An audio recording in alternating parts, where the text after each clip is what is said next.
নমস্কার বন্ধুরা, আপনাদের সকলকে স্বাগত জানাই আমাদের এই গুরুত্বপূর্ণ ভিডিওতে। আপনারা দেখতে পাচ্ছেন স্ক্রিনে যে আনন্দবাজার পত্রিকা থেকে একটা খবর উঠে আসছে ডিএ সংক্রান্ত, অর্থাৎ মহার্ঘ ভাতা নিয়ে। আপনারা স্ক্রিনে দেখতে পাচ্ছেন যে এখানে কি বলা হয়েছে, দেখুন যে সরকারি টালবাহানা কি রয়ে গেল, আগের মতোই মহার্ঘ ভাতা ঘোষণা না হওয়ায় হতাশ শিক্ষকেরা। সেখানে কি বলা হয়েছে যে তৃণমূল সরকারের টালবাহানার পরে বিজেপি সরকার মহার্ঘ ভাতা দেওয়ার কথা ঘোষণা করবে বলে আশায় ছিলেন শিক্ষকেরা, কিন্তু সোমবার মন্ত্রিসভার দ্বিতীয় বৈঠকের পরেও কিন্তু সেই ঘোষণা না হওয়ায় হতাশ শিক্ষকেরা। তাছাড়া আরো বলা হয়েছে সেটা হচ্ছে 2026-এ বিধানসভা ভোটে নির্ণায়ক হয়ে উঠেছিল রাজ্য সরকারি কর্মীদের মহার্ঘ ভাতা। বিজেপি সরকারের দ্বিতীয় মন্ত্রিসভার বৈঠকের পরই কিন্তু এই সংক্রান্ত ইতিবাচক ঘোষণা হবে বলে আশা করেছিলেন শিক্ষকেরা, এবং অনেকেই কিন্তু এই আশায় ছিলেন কিছু না কিছু একটা আপডেট উঠে আসবে। কিন্তু মহার্ঘ ভাতা অর্থাৎ ডিএ নিয়ে কোনো কথাই উচ্চারিত হলো না।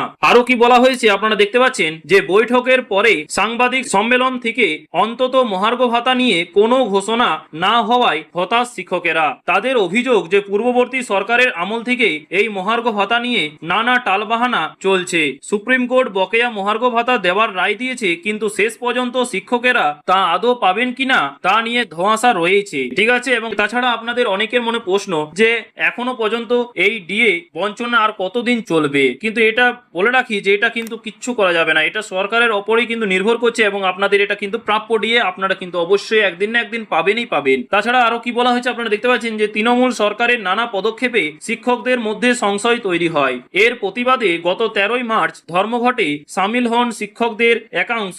তারপরেই কিন্তু বিকাশ ভবন সূত্রে খবর পাওয়া যায় যে রাজ্য অর্থ দপ্তরের তরফে একটি নির্দেশিকায় জানানো হয়েছিল যে সংশ্লিষ্ট দপ্তর স্থির করবে যে কোন পদ্ধতিতে বকেয়া মহার্ঘ ভাতা দেওয়া হবে। গত 1 এপ্রিল নবান্নে একটি বৈঠকও হয়। তারপর নবান্ন ও বিকাশ ভবনের মধ্যে চলেছে চিঠি আদান প্রদান, কিন্তু জট কাটেনি। বিকাশ ভবন থেকে ভাতা সংক্রান্ত ফাইল নবান্নে পাঠানো হয়েছিল বলে জানা গিয়েছে। তাছাড়া আপনারা আরো দেখতে পাচ্ছেন স্ক্রিনে, সেটা হচ্ছে এরই পাশাপাশি বিধানসভায় ঘোষিত হয়েছিল 4% মহার্ঘ ভাতা প্রদানের কথা, তাই না? সেটা কিন্তু ইতিমধ্যে জানিয়ে দিয়েছিল, কিন্তু সেই অংশ পাননি শিক্ষকেরা।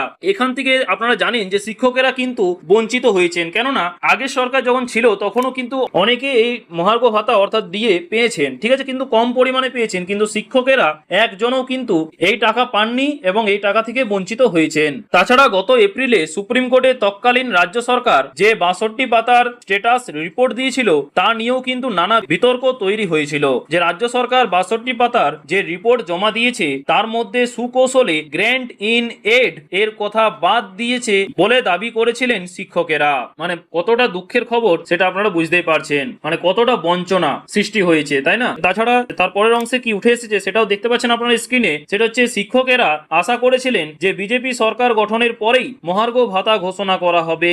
বঙ্গীয় শিক্ষক ও শিক্ষাকর্মী সমিতির সাধারণ সম্পাদক স্বপন মণ্ডল বলেন যে প্রথম মন্ত্রিসভার বৈঠক থেকে বেরিয়ে মুখ্যমন্ত্রী বলেছিলেন যে দ্বিতীয় মন্ত্রিসভার বৈঠকে বকেয়া ডিএ ও সপ্তম বেতন কমিশন নিয়ে আলোচনা ও সিদ্ধান্ত হবে। তা কিন্তু সেটা হয়নি, বিশেষ করে ডিএ অর্থাৎ মহার্ঘ ভাতা। কিন্তু সপ্তম বেতন কমিশন নিয়ে সিদ্ধান্ত হলেও বকেয়া ডিএ নিয়ে সিদ্ধান্ত তো দূরের কথা, কোনো আলোচনাই হয়নি। অবাক হয়েছে কিন্তু সমস্ত শিক্ষক কর্মীরা থেকে শুরু করে সমস্ত পেনশনার, সমস্ত কিন্তু সরকারি কর্মচারীরা কিন্তু এই আপডেটটি পেয়ে নিরাশ হয়েছেন। সবাই আশা করেছিলেন যে এই সোমবারের মিটিং এ হয়তো ডিএ ঘোষণা হবে। সত্যি হতাশ হওয়ার মতোই কিন্তু ঘটনা, আপনারাও সেটা বুঝতে পারছেন। তাছাড়া আপনারা দেখতে পাচ্ছেন স্ক্রিনে যে শিক্ষানুরাগী ঐক্য মঞ্চের সাধারণ সম্পাদক কিঙ্কর অধিকারী বলেন যে সপ্তম বেতন মানে সপ্তম পে কমিশনের কথা বলা হলেও পূর্বে দেওয়া প্রতিশ্রুতি সত্ত্বেও মহার্ঘ ভাতার বিষয়ে কোনো আলোচনা না হওয়ায় আমরা হতাশ। নতুন সরকারের পক্ষ থেকে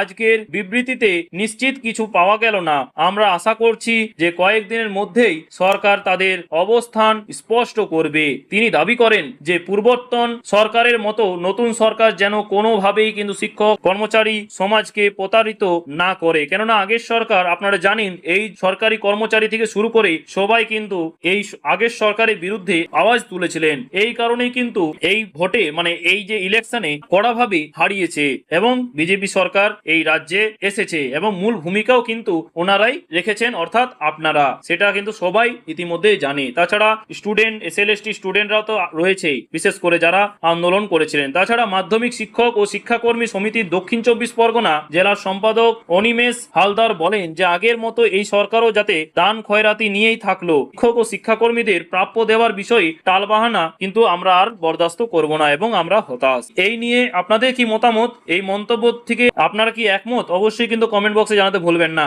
আর আপনাদের গুরুত্বপূর্ণ মতামত কমেন্টে জানাবেন এবং ভিডিওটি ইনফরমেটিভ মনে হলে অবশ্যই কিন্তু আপনারা শেয়ার করবেন, যাতে আপনাদের সহকর্মী, সরকারি কর্মচারী থেকে শুরু করে সমস্ত পেনশনার এবং ফ্যামিলি পেনশনারদের সাথেও কিন্তু এই ইনফরমেশনটা যাতে পেয়ে ওনারাও উপকৃত হয় এবং জানতে পারে যে এখনকার আমাদের রাজ্যে কি পরিস্থিতি এবং কি চলছে ডিএ, ডিআর বা মহার্ঘ ভাতা নিয়ে। অবশ্যই কিন্তু শেয়ার করবেন। ঠিক আছে, আজকে এই পর্যন্তই। দেখা হচ্ছে পরের ভিডিওতে নতুন কোনো আপডেট নিয়ে। ধন্যবাদ।